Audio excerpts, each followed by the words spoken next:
வணக்கம், நான் சுபாஷ், அக்குபச்சர் தெரபிஸ்ட். நமது சேனலுக்கு நீங்கள் கொடுத்த ஒரு ஒன்றிற்கும் அதற்கும் மிகவும் நன்றி. நாம் கடந்த வீடியோவில் தைராய்டு பிரச்சனை குறித்தும் அதற்கான அக்குபஞ்சர் மற்றும் அக்குப்ரெஷர் தீர்வுகள் குறித்தும் மிக தெளிவாக பார்த்தோம். அதன் வீடியோவின் முடிவில் TSH அளவுகளில் முரண்பாடு ஏற்பட்டால் அதற்காக நாம் கொடுக்க வேண்டிய அக்குபஞ்சர் புள்ளிகள் என்ன என்று அடுத்த முறை பார்ப்போம் என்று சொல்லியிருந்தோம். அது குறித்து நாம் இப்போது பார்க்க போகிறோம். அதற்கு போவதற்கு முன்னால் TSH என்றால் என்ன என்று நாம் தெரிந்து கொள்ள வேண்டும். TSH என்றால் தைராய்டு ஸ்டிமுலேட்டிங் ஹார்மோன் என்று பெயர். இது எங்கிருந்து வருகிறது? தைராய்டு சுரக்கிறதா என்றால் தைராய்டு சுரப்பதில்லை. தைராய்டு நன்றாக வேலை செய்ய வேண்டும் என்பதற்காக நமது அடித்தலை முன்சுரப்பி என சொல்லப்படுகின்ற பிட்யூட்டரி கிளாண்டில் இருந்து தைராய்டுக்காக வரக்கூடிய ஊக்குவிக்குதான் இந்த தைராய்டு ஸ்டிமுலேஷன் ஹார்மோன்.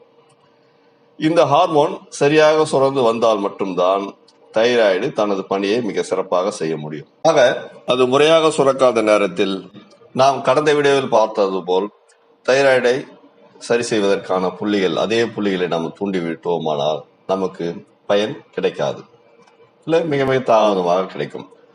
இது இப்போது பிரச்சனை என்னவென்றால், தைராய்டு சுரப்பி சரியாக வேலை செய்வதற்கு பிட்யூட்டரி கிளாண்டில் இருந்து ஒரு கைட்லைன் முழுமையாக வந்து சேரவில்லை என்று அர்த்தம்.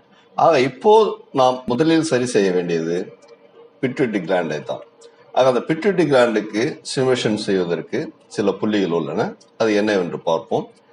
REN15, SI15, TW22, TW3 and DU19. இந்த புள்ளிகளையும் சேர்த்து நாம் தூண்டினால் தான் TSH அளவுகளில் உள்ள முரண்பாடுகள் சரியாகி அதனால் வரக்கூடிய தைராய்டு தொந்தரவுகள் சரியாகும். TSH அளவுகளில் முரண்பாடு ஏற்படும் போது நாம் கொடுக்க வேண்டிய அக்குப்ரெஷர் பகுதிகள் என்று பார்த்தோமானால், சென்ற வீடியோவில் பார்த்தது போல் தைராய்டு சுரப்பிக்கான பகுதி, கட்டை விரலின் அடிப்பகுதி, அந்த பகுதியை நாம் அழுத்தம் கொடுக்க வேண்டும். அதனுடன் சேர்த்து பிட்யூட்டரி கிளாண்டுக்கு நாம் ஸ்டிமுலேஷன் செய்வதற்காக கட்டை விரலின் இந்த பகுதியில நாம ஒரு அழுத்தம் கொடுக்கணும். பேக்ல கட்டை விரலால் சப்போர்ட் பண்ணிக்கோங்க. அதோட இந்த 2 விரலை வச்சுட்டு நல்ல அழுத்தம் கொடுங்க. இங்க நம்ம எந்த அளவுக்கு அழுத்தம் அதிகமாக கொடுக்குறோமோ அந்த அளவுக்கு தான் பிட்யூட்டரி கிளாண்டுக்கு எனர்ஜி கிடைக்கும். ஏனென்றால் அது மண்டை ஓட்டின் ஏறக்கூடிய மையப்பகுதியில் இருப்பதால் நாம் அழுத்தம் மிக அதிகமாக கொடுக்கும் பட்சத்தில் மட்டும்தான் அந்த அழுத்தமானது பிட்யூட்டரி கிளாண்டை போய் ஸ்டிமுலேஷன் செய்யும். இதற்கான அக்குபஞ்சர் புள்ளிகள் என்று பார்த்தோம்னால் TW22. காதுல இந்த பகுதியிலிருந்து ஒரு சூன் மேல ஏறக்குறைய இந்த பகுதியில வரும். இந்த பகுதியில 2 பக்கமும் இந்த புள்ளிகள் 2 பக்கமும் பிட்யூட்டரி கிளாண்டை தலையின் நடுவில் இருப்பதால இந்த புள்ளிகள் அத்தனையும் இரு பக்கம் தூண்டி விடுவது நல்லது. அடுத்தது REN15, தொப்புல இருந்து 7 சுண்கள் மேல 3, 6, அதுக்கு மேல 1 அங்க வச்சுட்டு ஒரு 10 முறை அழுத்தம் கொடுக்கணும். ப்ரெஷர் கொடுத்தாக்கா அந்த புள்ளி தான் REN15. கழுத்து பகுதியும் தோள்பட்டை பகுதியும் இணையக்கூடிய இடத்தில் இருக்கக்கூடிய புள்ளி SI15, இந்த பக்கம், இந்த பகுதி. இது எல்லாமே நாம் 2 பக்கமும் ப்ரெஷர் கொடுத்துக்கலாம். 10 முறை ப்ரெஷர் கொடுக்கணும்.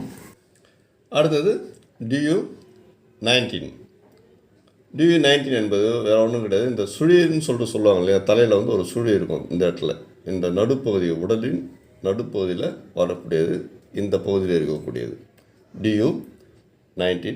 இங்கே ஒரு 10 முறை அழுத்தம் கொடுக்கணும். நல்லா தெரிஞ்சுக்கோங்க, பிட்யூட்டரி கிளாண்ட் தலையின் நடுப்பகுதியில் இருக்குது. இந்த பக்கம்லாம் கொஞ்சம் ப்ரெஷர் நல்லாவே கொடுக்கலாம்.